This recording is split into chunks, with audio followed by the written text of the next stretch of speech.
That's your points leader, folks, here for the NASCAR Nationwide Series, and he could be done for the night. They're going to definitely be behind the wall a while right here fixing this car.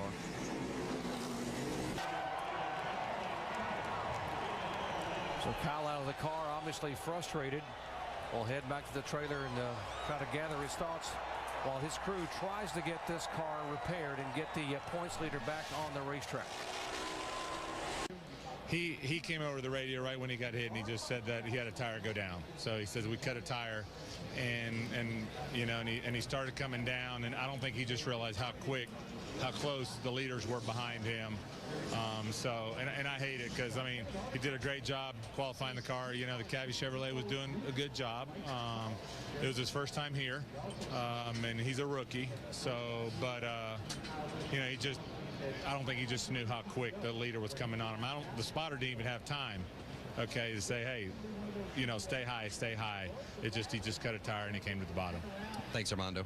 That's pretty bad, but unfortunate for these guys. We quit practice early thinking we had a great race car, and we were showing it there. We came from 15th to 1st, and real unfortunate that that happened. I mean, I've made mistakes too, but I guess the spotter just didn't see the leaders coming or whatever happened. But man, it stinks for these guys, because they've done a great job today, and they deserve to win this thing about 4 or 5 times now. We just haven't had the luck to do it. So we'll have to piece it back together and get out there and collect the points. It ain't going to be very much fun anymore.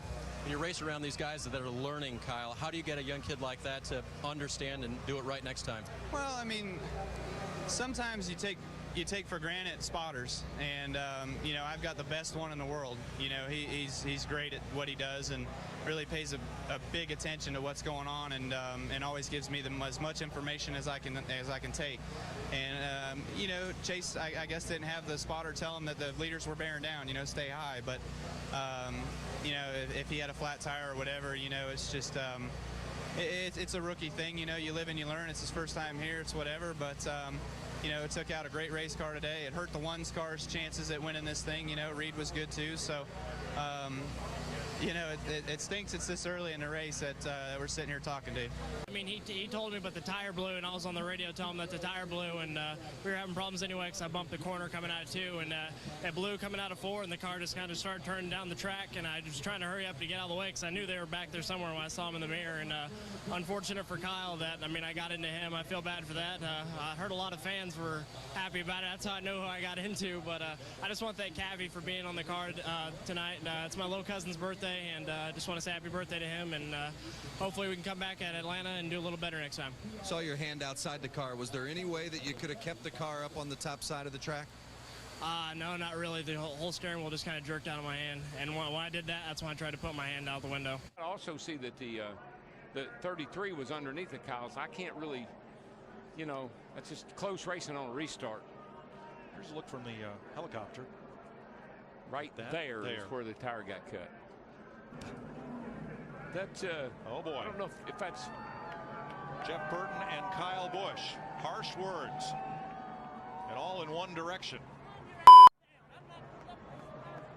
Whoa, you don't see Jeff Burton get mad like that very often.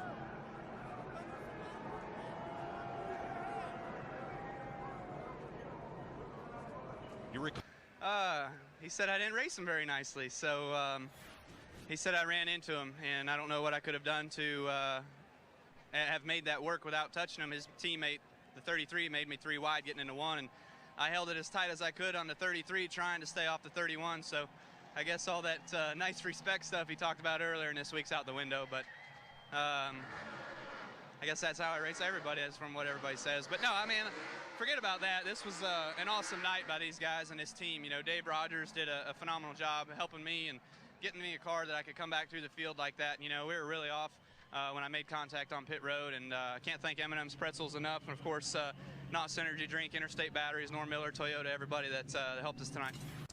Well, Kyle made it 3 wide there on the restart, trying to make something happen. I can't blame him for that, but the least he can do is stay off of me and cut the left rear tire. And I like racing with Kyle, I really do. I enjoy it, but when he gets over aggressive and I pay the price for it, I'm not going to tolerate it. I'm just not going to put up with it. I don't mind racing with him. I don't mind him being aggressive, but I'm not going to be the victim of his aggressiveness. I'm just not going to put up with it. And what did he say in return, Jeff?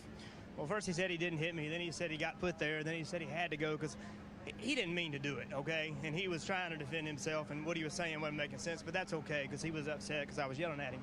But, you know, he didn't mean to do it, but, you know, he's real aggressive, and I don't mind that, but like I said, when it affects me, then I got a problem.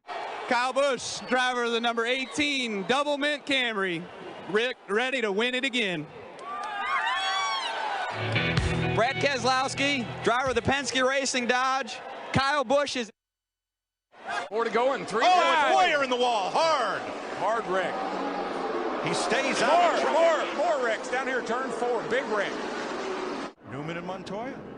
Turns out it's Harvick and Busch. And they are still stopped way up at the turn 4 end of pit road as Regan Smith does his victory lap. And Harvick's going to put the steering wheel back on. I think Harvick was getting ready to hop out of that thing. I think somebody must have gotten to him. No, wheels off again. Here he comes. He says, okay, this is enough. I'm going back here and we're going to have a little talk. And there goes his car. That car just took off.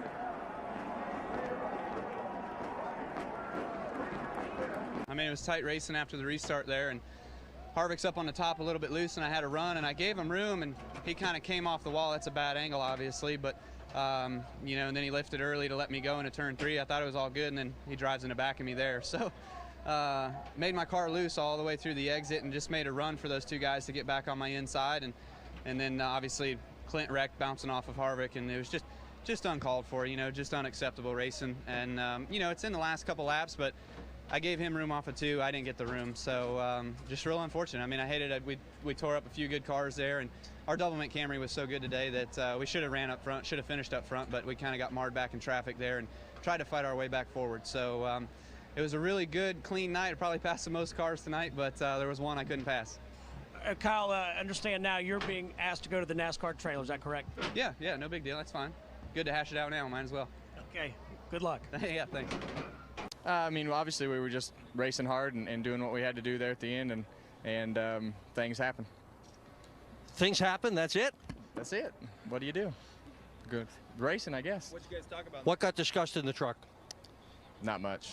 Oh, come on, Kevin. What got talked about? Anything really to tell you other than not much. Is it settled between the 2 of you? You saw the end.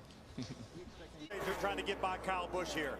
Ooh, close. Wide into turn 4. That moves Kyle Busch all the way up the racetrack. He has to catch it before he gets in the wall. And Hornaday catches the wall.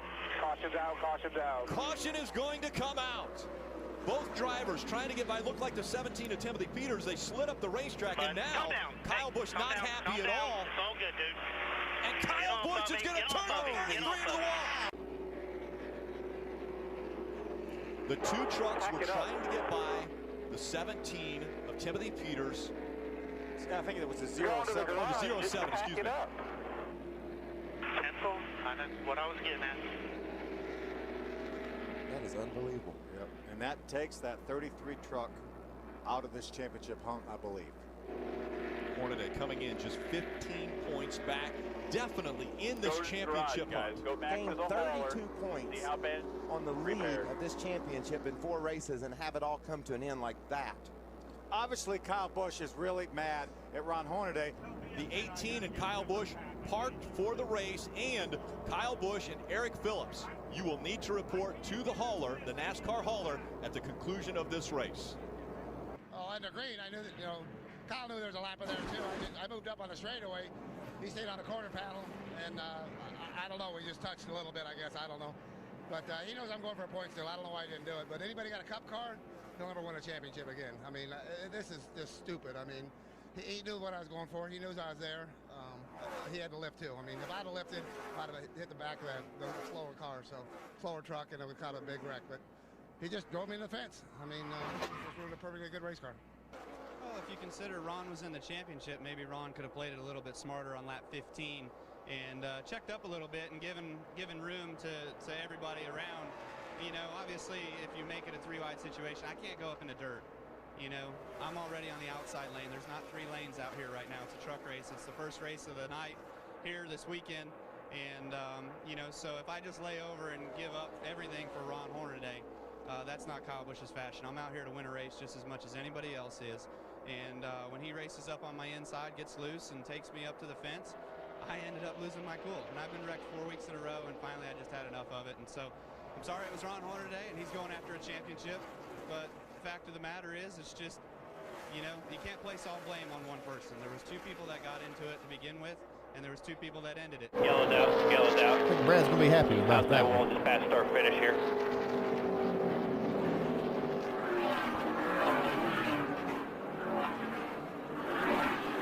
Race for second place. See if you can get a crank up rolling.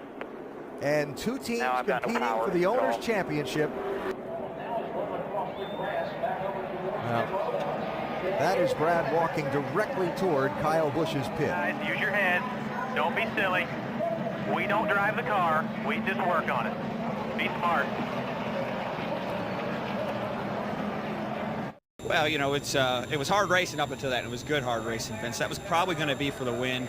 Without that yellow, it's doubtful the 18 would have made it out of gas. Maybe it would, but the odds were in the favor of whoever's going to win the battle between me and Kyle. So I'm sure Kyle knew that. He didn't want me to race him hard, so he just dumped me down the straightaway. So, you know, I think that's pretty self-explanatory, and I'm not going to stand for it. So, you know, he's got a lot more to lose than I do. I guess that's the only good thing about now being in the chase. You know, there was a lot of moments where, you know, maybe I felt a little crowded, but there, the contact there that ultimately ended it, I just got real tight off of 4. I've been battling tight underneath him and behind him and everything else, and finally I thought I had a run, and I tried to stay in the gas so I could get a run on him and get to his quarter and side draft him down the front straightaway, and I got too tight, got inside his wake, and it just got too close to him, spun him out. So all in all, though, a good day for us. This Monster Energy Camry was fastest car there, that final run. Just got you know, got a little too close there one time, and didn't give myself enough room, and then of course that last restart sucked.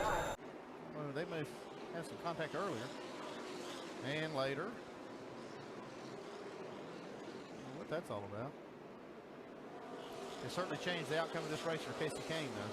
Yes, it did. Andy, they have to come to pit road. I don't see any other way they can't. They have to. I mean, it's just, power's worth so much. I think whoever wins this race will make a pit stop right here. Well, certainly bizarre circumstances with Kyle Busch and Martin Truex Jr. there. And I agree with your statement, altering the outcome of this race and putting out the caution flag. And as I suspected there might be, there's Martin Truex Jr. around the 18 of Kyle Busch.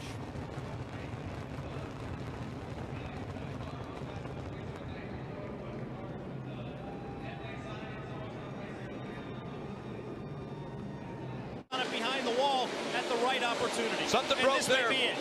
Yeah, he went sideways and it's broke, and now the caution's going to come out for the 18. Contact as well. Oh, Larson in it. Kyle Larson's in it. Kyle Larson got caught up in it, the 46. Justin Allgaier, Martin Truex Jr. involved. You see Kyle Busch's obvious disappointment. Good car. You know, really, until this mechanical issue, maybe that is why the foregun. We don't know if that's why Kevin Harvick has been able to run him down. I don't know. It's a shame. You know, last few times we've been here, we've had really fast M&M's Toyota Camrys, and we haven't been able to finish. You know, we've been having parts failures here. So something we got to address and fix. I'm really tired of losing races here with parts falling apart. So they'll hear about it on Tuesday. But the person that's really the biggest moron out there is the spotter of the 46 and the driver of the 46. I've been wrecking for half a lap, and they just come on through and clean us out. That's stupid. So, I don't know. Frustrating day. Let's go home.